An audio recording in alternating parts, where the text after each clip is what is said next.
So nakikita nyo mga guys, basement 4 na yan ha. Di pa rin ako makakuha ng parking. So ang basement 1 tsaka basement 2 kasi occupied na ng mga doctors here in St. Luke's Medical Center, Bonifacio Global City. Ayan.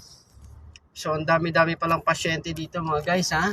Sa may BGC.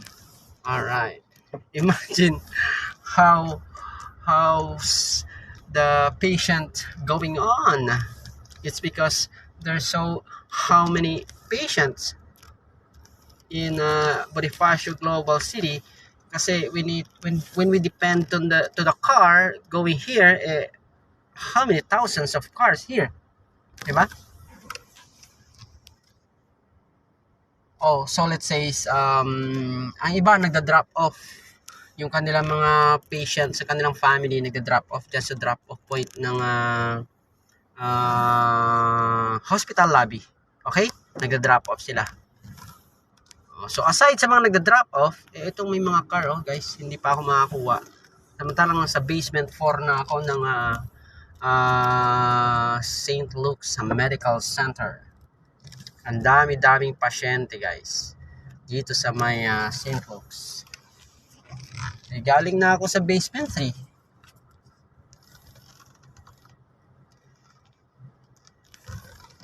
So imagine na kung basement 3 ay walang parking, basement 4 na ako ngayon, wala pa rin parking, gaano sila kadami ang pasyente. Woohoo! Kaya tayo mga guys, tayo nasa level na mga mahihirap na citizen ng bansang Pilipinas, mag-ingat tayo lagi mga guys. Uminom na maraming tubig. Ayun lang ang tayong ma-advise ko sa inyo guys, na itutulong ko sa inyo dahil pare-pare tayong mahirap.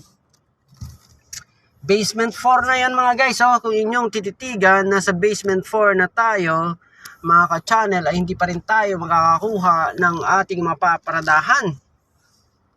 Okay. Kaya kung ako sa inyo mga guys, mag-ingat kayo lagi at magiging healthy kayo sa inyong pamumuhay, lifestyle, para hindi kayo magkasakit. Kasi kung kayo magkasakit, tulad niyan, napakayamang hospital ito mga guys. Parking pa lang, hindi ka na makakuha. Kung ikaw may sasakyan, paano ka makapagpapa-check up nito? Kung wala kang driver, magdadala ka ng sasakyan, wow, may sasakyan ka.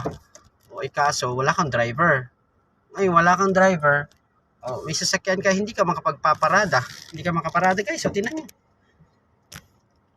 Sa dinami-dami mga umiikot na ako dito sa basement 4 na ako hospital lobby, basement 4. Mga guys.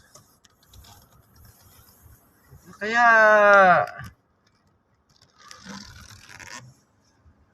tanging pag-iingat ang inyong susi sa inyong magandang kalusugan para hindi tayo pumunta sa mga iba't ibang hospital. Alright, so ito ay kalagayan ng parking pa lang ito mga guys ng St. Luke's Medical Center sa may Bonifacio Global City.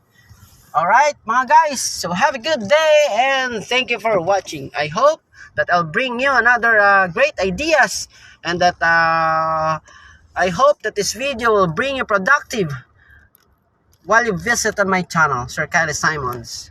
It's difficult to find parking here at Bonifacio Global City, one of the most expensive hospital here in the Philippines. Sir Kylie Simons, Sir Kid Tambay na Marino, my natural sounds. Alright, until next time.